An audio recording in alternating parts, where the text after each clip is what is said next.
அருட்பெரும் ஜோதி அருட்பெரும் ஜோதி தனிப்பெரும் கருணை அருட்பெரும் ஜோதி. ஆனந்த வணக்கம் அன்பு நண்பர்களே. உங்கள் வாழ்வில் அன்பும் ஆரோக்கியமும் சகல ஐஸ்வர்யங்களும் நிறைந்திருக்கட்டும், நிலைத்திருக்கட்டும். வாழ்க பணமுடன். குலதெய்வம் நம் வாழ்வில் இருக்கக்கூடிய பல்வேறு விதமான பிரச்சனைகளுக்கும் சிக்கல்களுக்கும் தொல்லைகளுக்கும் மிக முக்கியமான காரணம் நாம் குலதெய்வ வழிபாடை செய்யாமல் இருப்பதற்காகத்தான். அது எப்படிங்க, நம்ம ஒரு சாமி கும்பிடலைன்னா அந்த சாமி தண்டிக்குமா அப்படின்னா, கண்டிப்பாக நம்ம குலதெய்வத்தை கும்பிடாத போது சாமி நம்மளை தண்டிக்காது. ஆனால் நமக்கு கிடைக்க வேண்டிய விஷயங்களை கிடைக்க வைக்கிறதுக்கு குலதெய்வ வழிபாடு வழிநடத்தும். ஓகேங்களா? ஸோ அப்படிப்பட்ட குலதெய்வத்தை நீங்கள் வணங்கினால், அந்த குலதெய்வ மந்திரத்தை நீங்கள் சரியான முறையில் பயன்படுத்தினால், உங்கள் வாழ்வில் இருக்கக்கூடிய அனைத்து விதமான பிரச்சனைகளும், மிக முக்கியமாக பணம் சம்பந்தப்பட்ட, செல்வம் சம்பந்தப்பட்ட பிரச்சனைகள் காணாமல் போகும். தொழில் வளர்ச்சியில் நல்ல மாற்றம் வேண்டுமென்றாலும் சரி, குலதெய்வ வழிபாடை தயவு செய்து மனதார கடைபிடியுங்கள். இந்த குலதெய்வம் யார்? இப்போ நான் இருக்கேன், என்னோட தாத்தாவோட தாத்தாவோட தாத்தான்னு பார்த்தா 64வது தாத்தா யாரோ அவர் தான் என்னோட குலதெய்வம். அதுபோல் உங்களோட தாத்தாவோட தாத்தாவோட தாத்தானா போட்டால் 64வது தாத்தா, 64வது தலைமுறைக்கு முன்னாடி அந்த குடும்பத்தோட தலைவர் யாரோ, அந்த குடும்பத்தை காத்தவர் யாரோ, அந்த குடும்பத்தை வளர்த்துப்படுத்தினது யாரோ, பாதுகாப்பு பண்ணி அந்த குடும்பத்தை அடுத்த கட்டத்துக்கு கொண்டு வந்தவர் யாரோ, அவர் தாங்க குலதெய்வமே. அந்த குலதெய்வத்தை நீங்கள் கண்டிப்பாக வருடம் 2 முறையாவது, பக்கத்தில் இருக்கக்கூடிய குலதெய்வமாக இருந்தால் மாதம் 1 முறையாவது, மிக முக்கியமாக அமாவாசை என்றும் பௌர்ணமி என்றும் குலதெய்வத்தை கும்பிடுவது என்பது நல்மாற்றங்களை ஏற்படுத்தும். 64 தலைமுறைக்கு முன்னாடி உங்கள் தாத்தா எப்படி ஆனந்தமாக ஆரோக்கியமாக ஐஸ்வர்யத்தோடு இருந்தாரோ அதே ஐஸ்வர்யத்தை உங்களுக்கு தருவார். சமீபத்தில் 7ஆம் அறிவுன்னு ஒரு படம் வந்துச்சுல்ல, அதில் போதி தர்மரோட டிஎன்ஏவை இப்போ இருக்கக்கூடிய ஒரு நபருக்கு கொடுத்து அவரோட சக்தியை உள்ளே கொண்டு வர முடியும்னு காமிச்சிருந்தாங்க.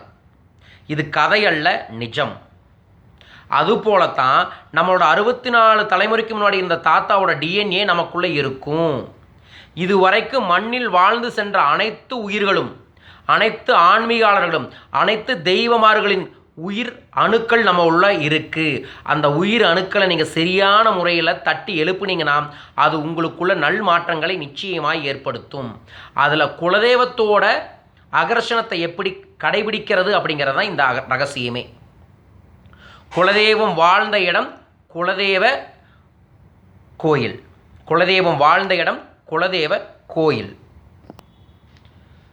அந்த குலதெய்வமானது உங்களுக்கு அகர்ஷணம் ஏற்படுத்த வேண்டுமென்றால், நீங்கள் பிறந்த நட்சத்திரம் இருக்குல்ல, பூரட்டாதி, உத்தரட்டாதி, ரேவதி அப்படின்னு பிறந்திருப்பீங்கள, அந்த பிறந்த நட்சத்திரத்தன்னைக்கு இந்த மந்திரத்தை தொடங்கணும்.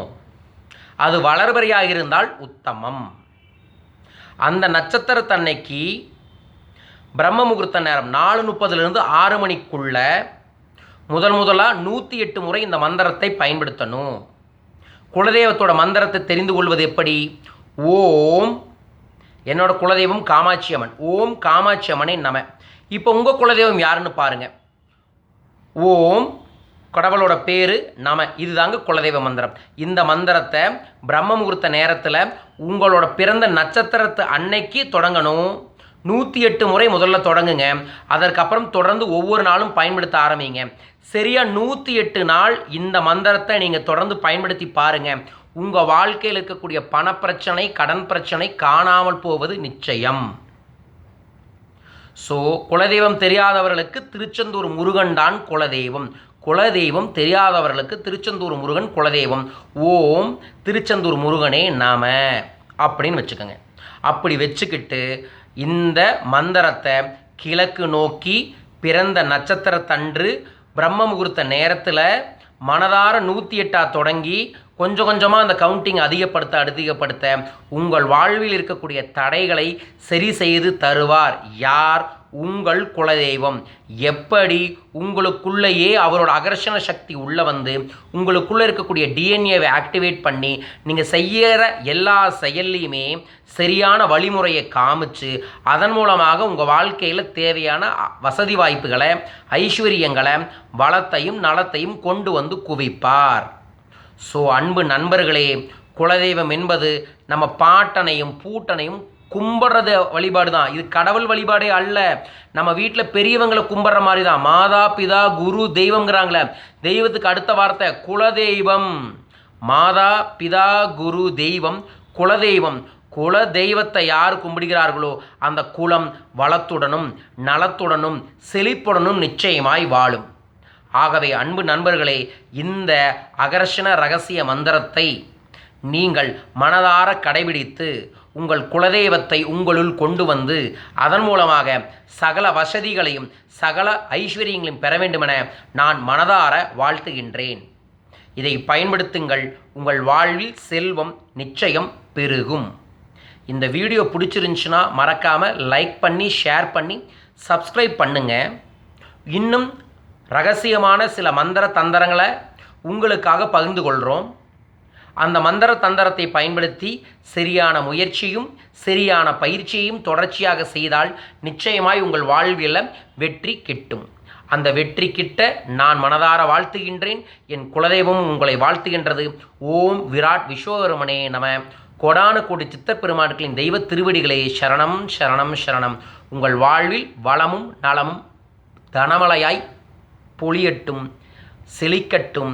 தமிழ் வாழ்க, தமிழர்கள் வாழ்க, பிரபஞ்சம் வாழ்க. நன்றிகள் கோடி.